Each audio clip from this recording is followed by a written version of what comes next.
Bonjour à tous et bienvenue dans cette nouvelle vidéo. C'est bientôt Pâques et vous êtes déjà certainement passé devant plein de vitrines avec des décorations et des chocolats au motif de lapin. Si la majorité d'entre nous se contentent d'acheter ces objets ou ces chocolats, on observe aussi une augmentation des achats de lapins, de vrais lapins, en animalerie. C'est une tendance qui perdure depuis de très nombreuses années et qui a des conséquences graves et néfastes. D'abord, et le plus souvent, c'est pour faire plaisir à un enfant.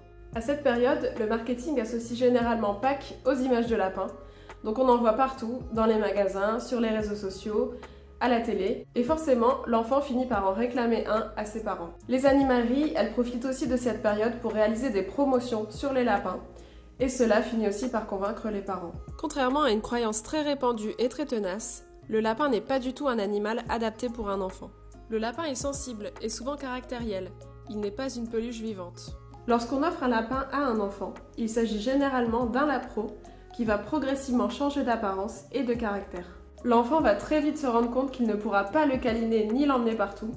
Il finira donc par s'enlacer et va très peu s'en occuper. Il arrive aussi très souvent que les familles se retrouvent avec des portées de lapro non voulues après avoir acheté en animalerie un couple de lapins qu'elles pensaient être du même sexe. Les conséquences, elles sont donc graves et tristes puisqu'on observe après Pâques un nombre effrayant d'abandons de lapins.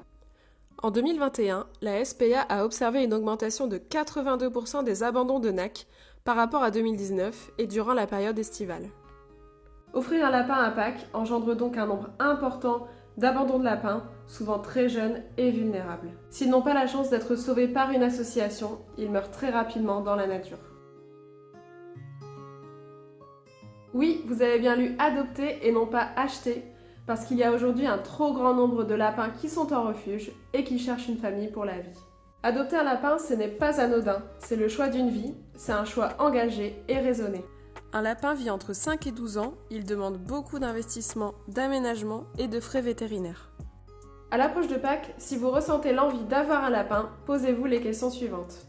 Est-ce que je vais pouvoir m'en occuper si mon enfant ne s'y intéresse plus ? Est-ce que j'aurai le budget pour m'en occuper pour les 10 prochaines années ? Est-ce que j'ai l'espace suffisant chez moi pour l'accueillir et est-ce qu'il pourra vivre en liberté totale tout en sécurité ? Est-ce que j'ai envie d'adopter un lapin en dehors de la période de Pâques ? Si vous avez répondu majoritairement oui à nos questions, alors découvrez nos lapins à l'adoption sur notre site. Et si vous avez un coup de cœur, n'hésitez pas à faire une demande, nous serons ravis d'échanger avec vous. Si vous avez répondu majoritairement non à ces questions, alors on vous conseille de réfléchir encore un peu avant d'adopter un lapin. Il existe plein d'autres manières de faire plaisir à un enfant pour Pâques, surtout s'il adore les lapins. On vous met bien sûr toutes les infos sur le parrainage en barre d'infos juste en dessous. On espère que cette vidéo vous aura donné envie d'acheter plein de lapins en chocolat et de réfléchir très sérieusement avant de passer le cap de l'adoption. N'hésitez pas à réagir ou à laisser un commentaire. À bientôt!